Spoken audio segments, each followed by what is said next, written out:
कहीं अंधेरा तो कहीं शाम होगी, कहीं अंधेरा तो कहीं शाम होगी, मेरी हर खुशी तेरे नाम होगी। कुछ मांग के तो देख हमसे,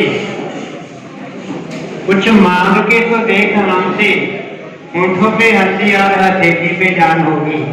मेरा इशारा हमारे जो मुख्य अतिथि हैं श्री इंद्रजीत सिंह जी मुंडे की ओर है। कृपया वो मंच पर आएं और अपना आशीर्वाद सभी को दें। श्री इंद्रजीत सिंह जी मुंडे।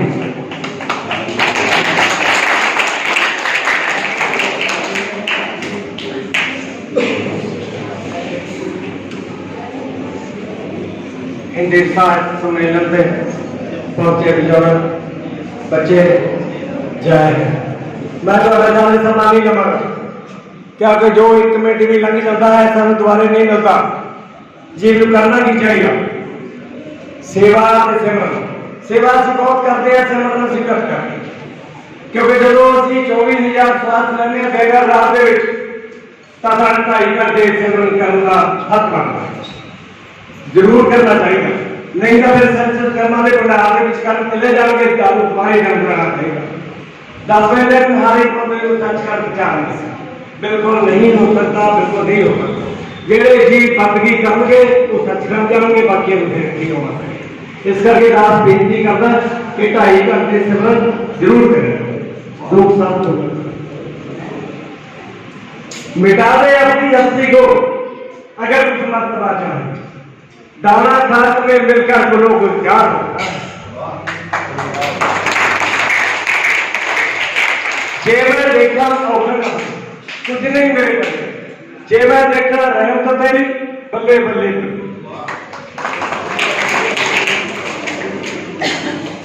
नहीं शीतल है चंद्रमा हिम नहीं शीतल हो, नहीं शीतल है चंद्रमा हिम नहीं शीतल हो।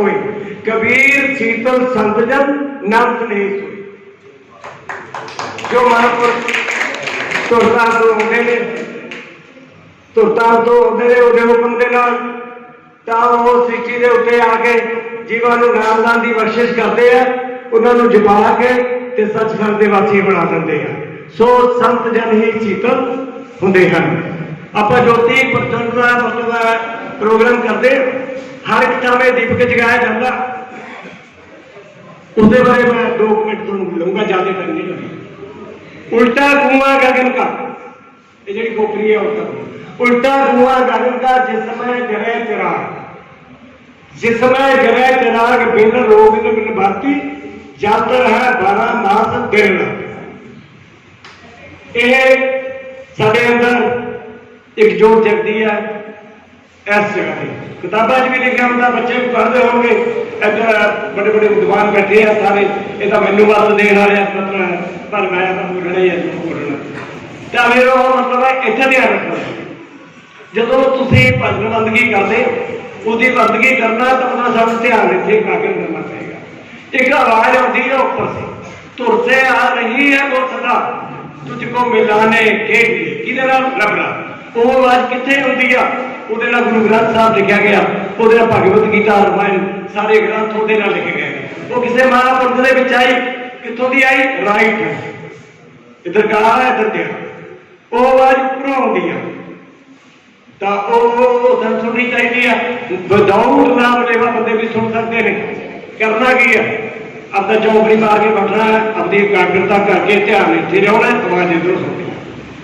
एक दिन जरूर जीव सुनूगा, जब वो आवाज सुनने लग गया तो रब ने उसकी बाह फड़ ली, हौली हौली वो उपरलियां मंजिलां जान लग गया।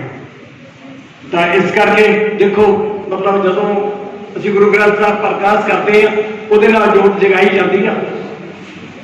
मस्जिद के श्याम दीवे जगाए जाते हैं, चर्च के मोमबत्तियां जगाई जाती, शेरा शेरी होंगी है, उत्थे भी ज्योति प्रचंड होगा।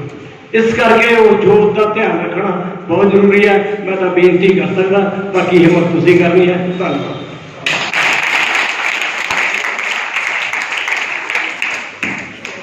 ये थे सरदार इंद्रजीत सिंह मुंडे, जो managing director agriculture industry KS combine.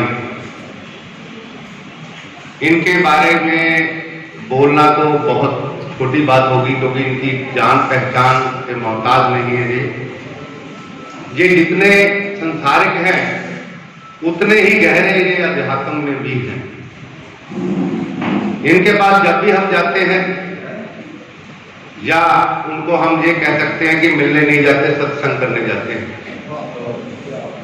इनके पास जब कुछ जाता है ना, तो हर आदमी जाता तो कुछ और सोच लेके है, मगर जब बाहर आता है तो वो बदला सा नजर आता है। लोग कहते हैं आप क्या अंदर गए, तो आप इंडस्ट्रियलिस्ट से मिलने गए थे, एक व्यापारी से मिलने गए थे, मगर बाहर निकलते हैं तो वो कहते नहीं एक संत को मिलने गए। ये इनकी पहचान है। सारे इलाके में पर्यावरण हो, यहाँ पौधों की सेवा हो, हर एक संस्था की सेवा हो, उसमें यथा योग इनका सहयोग हर एक संस्था में मिलता है। और इनका ये मैं कहना नहीं चाहता कि हर आदमी के पास पैसा हर एक आदमी के पास होता है, और परमात्मा बहुत ज्यादा दे ये हम कामना करते हैं, मगर नियत भी साथ में बांटने की दे, जहां कमजोर और सहाय लोगों की मदद हो। वो दर है KS कंबाइन के इंद्रजीत सिंह मुंडे। इनके लिए बहुत जोरदार तालियां। आपको आज एक संसारिक भी मिला और एक आध्यात्मिक ज्ञान भी मिला, इसके लिए हम इनका आभारी हैं, हार्दिक इनका धन्यवाद करते हैं।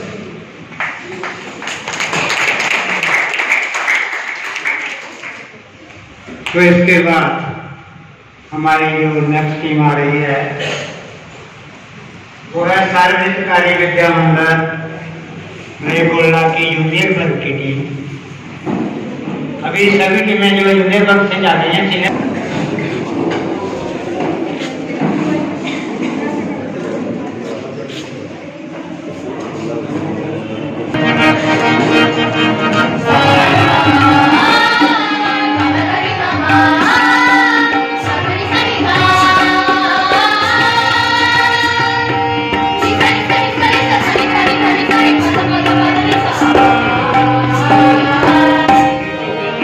Thank you.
अपने अपने अपनी भूपेंद्र कौशल जी, प्रधान आर्य समाज मलेरकोटला, एडवोकेट कुलिंदर कौशल प्रोफेसर साहब हमारे बीच में पधारे हैं। हम इनका हार्दिक अभिनंदन करते हैं, इनका आने का हम स्वागत करते हैं। धन्यवाद। आपको अपनी आंखों में दूर छुपा रखा है, होश वालों को दीवाना बना रखा है। नाज कैसे न करूं आपकी दोस्ती पर, नाज कैसे न करूं आपकी दोस्ती पर, मुझ जैसी नाजी को खास बना रखा है। तो मैं आपकी जान के लिए बता दूं कि हमारे जो आज मुख्य वक्ता जो हैं, जिन्होंने आपके सामने आशीर्वाद के रूप में उद्बोधन रखना है, मेरे पुराने मित्र और सहपाठी हैं। मैं उनका अभिनंदन करता हूं और उनको मुख्य उद्बोधन देने के लिए आग्रह करता हूं डॉक्टर रविंद्र मोहन।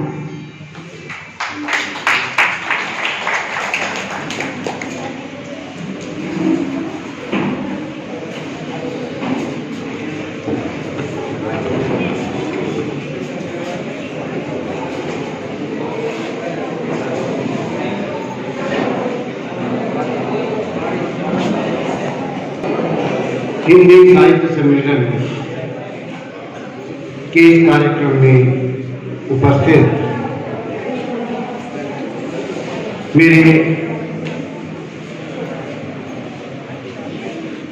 बहुत ही सम्माननीय, मेरे लिए बहुत ही आदरणीय मेरे गुरुवर डॉक्टर भट्टी जी, राष्ट्रपति सम्मानित, माता शारदा देवी जी और मेरे मित्र डॉक्टर सुरेंद्र जी, इस सभा के प्रधान धर्मदेव जी और दूसरा जो भी मंच पर बैठे हैं, उनको मैं नाम से तो संबोधित नहीं करूंगा, क्योंकि मेरे लिए वो सभी बराबर के आदरणीय हैं। अगर मैं एक आगे पीछे नाम ले लिया तो ये भी बहुत बड़ी हानि होगी, इसलिए सभी का अभिनंदन। जो ही मैं सभागार में आया तो सभागार से पहले नीचे बात चल रही थी, तो मुझे एक चीज का आज एहसास हुआ कि जो जीवन में सुना था कि किसी व्यक्ति के आने से पहले उसकी जो रेपुटेशन है, उसका चरित्र है, वो उससे पहले पहुंच जाता है। और कई बार वो चरित्र इतना यथार्थ होता है कि आदमी को पहचानने में देर नहीं लगती। मैंने इंद्रजीत सिंह जी को बिल्कुल नहीं देखा था, मैं जानता भी नहीं हूं, अभी मैंने इनके दर्शन किए हैं। लेकिन जो ही ये सभागार में उपस्थित हुए, जैसा मुझे इनके संबंध में नीचे बताया गया था, मुझे पहचानते हुए एक क्षण भी नहीं लगा कि यही इंद्रजीत जी होंगे। तो आज ये जो आयोजित किया जाता है, ये हमारे परम श्रद्धेय स्वर्गीय डॉक्टर सुखदेव हंस जी की स्मृति में किया जा रहा है। और मैं अपने आप को सौभाग्यशाली समझता हूँ कि मेरे दाक्षाओं के ऊपर आकाशवाणी से एक वार्ता प्रस्तुत की थी, उनके साहित्यिक जो यात्रा थी, आकाशवाणी ने मुझे टॉपिक दिया था ये, और यहाँ आकर के बड़ी प्रसन्नता हुई। और एक बात मेरे मन में बार बार आ रही थी कि हम तीन शब्द सुनते हैं, एक पुत्र होता है, एक पुत्र होता है, एक सुपुत्र होता है। तो पुत्र की मैं यहाँ पर व्याख्या नहीं करता, सभी आप जानते हैं। पुत्र उसको कहते हैं जो अपने माता पिता का जिस प्रकार का स्थान था, उसी मर्यादा को अगर वो बरकरार रखता है तो उसको पुत्र की संज्ञा दी जाती है शास्त्र में। लेकिन सपुत्र वो होते हैं जो कुछ अपने माँ बाप ने, उनके माँ बाप ने किया, अगर वो उससे भी आगे बढ़ करके कुछ करते हैं, उस नाम को और रोशन करते हैं, तो वो सपुत्र की संज्ञा में आते हैं।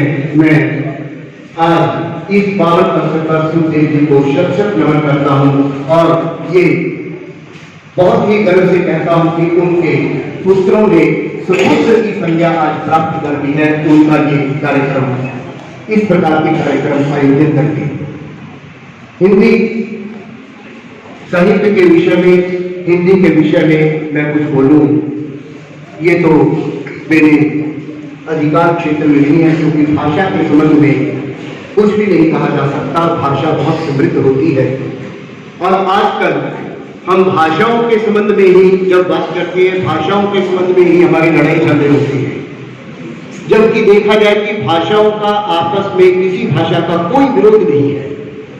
अगर इसका विरोध होता तो दूसरी भाषाओं के शब्दों को क्यों ग्रहण करती?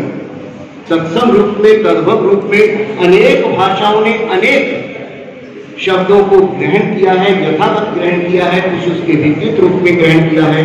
तो इससे लगता है कि भाषाओं का तो आपस में कोई द्वेष नहीं है, लेकिन हमारा द्वेष जातिगत या व्यक्तिगत जरूर हो जाता है। इसलिए हमें, जैसे हम सर्वे भवन्तु सुखिनः सर्वे सन्तु निरामय की बात करते हैं, तो भाषाओं के संबंध में भी हमें यही दृष्टिकोण रखना चाहिए कि सभी भाषाएं समृद्ध हो, सभी भाषाएं अपने अपने साहित्य का लेखन करें और सभी भाषाएं सब साहित्य की रचना है। हिंदी के संबंध में, क्योंकि आज हिंदी की बात हो रही है, तो मैं थोड़ा सा 2-4 मिनट के लिए बोलने के उपरांत एक मैं अपनी कविता प्रस्तुत करूंगा, क्योंकि भाषण सुनते सुनते आप बोर हो जाएंगे। मैं तो इसमें आपको थोड़ी सी अनेक भाषाओं का मिश्रण करूंगा मैं, क्योंकि इस प्रकार का आप जिससे बोर हो ऐसी बात नहीं करूंगा। हिंदी साहित्य की अगर हम बात करें, हिंदी भी जो है अनेक, चाहे वो खड़ी बोली थी, चाहे वो अपभ्रंश थी, उससे चलते चलते हिंदी आ गई और आज भी हम प्रांत के रूप में देखते हैं। हिंदी के अनेक रूप हमें देखने को मिल जाती है, आदिकाल से चलती है। उसमें भी ज्ञान मार्गी सूफी निकलते हैं, उसके पश्चात भक्ति काल आ जाता है। भक्ति काल बहुत ही समृद्ध साहित्य है। इंद्रजीत जी ने अभी बताया था कि जो अध्यात्म का युग है, अध्यात्म जो हमारी आत्मा की खुराक है, वो जरूर ग्रहण करिए। ये हमें सारा भक्ति साहित्य से मिलता है और भक्ति साहित्य की ये विशेषता है, उसमें जो कवि हुए, चाहे सूरदास हुए, चाहे तुलसीदास हुए, उन्होंने जो ऐतिहासिक पात्र हैं वो भी पूजनीय बना दिए। रामचरितमानस में अगर हम राम की कथा को उदाहरण के रूप में लें, राम को आज भी हम मानते हैं कि उनका अयोध्या में जन्म हुआ, वो इसी धरा पर आए। लेकिन अगर हम देखें तो इस प्रकार के पात्र इतिहास वालों को सौंपने चाहिए। इतिहास इस बात की बात करे, राम की बात करे, लेकिन हिंदी साहित्य बात कर रहा है, तुलसीदास बात कर रहे हैं और इतनी अच्छी अच्छी बातें। फिर सत्संग विवेक न होई, राम कृपा बिन सोध न सोई। रीति काल आता है, उसमें बिहारी जैसे कवि आते हैं और उसके पश्चात आधुनिक युग आ जाता है। आधुनिक युग में नाना प्रकार की बात चलती है, कभी छायावाद चलता है, कभी प्रतिवाद चलता है। कितनी खूबसूरत कविताएं, ऐसी कविताएं वास्तव में छंद से युक्त कविताएं जो अजर अमर है। कहो कौन हो दमयंती सी तुम इस तरु के नीचे सोई, अली तुम्हें भी छोड़ गया प्यार नक्शा नहीं कोई। प्रसाद की बात करें, बेसुध जो अपने सुख से जिनकी है सुप्त व्यथाएं, अवकाश कहाँ है उनको सुनने की करो कथा। इस प्रकार की बातें। और महादेवी वर्मा की बात करूं, मैं नीर भरी दुख की बदली, और इसी प्रकार की पीड़ा। क्रांति का स्वर अगर पैदा हुआ तो वो साहित्य से पैदा हुआ। अगर धर्म का उद्घोष हुआ वो भी हमारे साहित्य से हुआ। क्रांति की भावना, कभी कुछ ऐसी तान सुनाओ जिससे उथल पुथल मच जाए, एक हिलोरा इधर से आए, एक हिलोरा उधर से आए। इस प्रकार की जब बातें होती हैं और तत्कालीन समाज में भी साहित्य की रचना हो रही है, इस प्रकार के आयोजन किसी भाषा से विशेष प्रेम की बात करते हैं। और मलेर कोकिला तो धन्य है इसके लिए, क्योंकि यहाँ जहाँ भट्टी साहब जैसे, सूर्यवंशी जैसे और अनेक प्रकार के साहित्यकार जिन्होंने केवल अपने परिवार का ही नहीं, अपने शहर का ही नहीं, अभी तो पूरे प्रांत का नाम रोशन किया है। भट्टी साहब मेरे सामने बैठे हैं, जो हमारे संस्कृत में आधुनिक कविता के प्रेरक हैं। मैंने इनसे बहुत प्रेरणा ग्रहण की है और आज भी मैं जब प्रातः आया था तो एक बहुत पुरानी एक चित्र मुझे दिखाया जा रहा था, तो मैंने हंसते हुए कहा था कि भट्टी साहब, जब से मैं आपको देख रहा हूँ आपके चेहरे को पहचानने में कोई दिक्कत नहीं, चाहे 40 साल पुरानी फोटो हो, चाहे अब भी। तो अब मैं बहुत लंबा थोड़ा सा नहीं दूंगा, क्योंकि मैं एक छोटी सी बात बताता हूँ। मैं मूल रूप से मातृभाषा, यहाँ भी लिखा है भाषा उन्नत है सब उन्नत को हो, बिन निज भाषा ज्ञान के मिटत ना की सुख। मैं एक बात आपको गुंजाइश बताता हूँ कि कोई प्रोग्राम चल रहा थी, मेरे वर्गे लोग किसी को गेस्ट बुला लिया जिला इधर उधर की गला मार के टाइम पास कर रहा था। कुछ देर बाद एक बंदा डंडा लैके स्टेज के नेड़े आ गया ते ओने इन्ना को समझदार से अपना भाषण बंद किया तो उतर के दूजे रस्ते तो जान लग्या। वो डंडे वाला कहना जी 1 मिनट रुक जा, तेन तो कहना सी तू कहना उधर क्यों चलिया, वो कहना जी मेरे डंडा मारो तुम कहाँ चलिया। वो कहना जी तेन असं कुछ नहीं कहते, अस तो उन्होंने लभ रही जिन्होंने तेन बुलाया।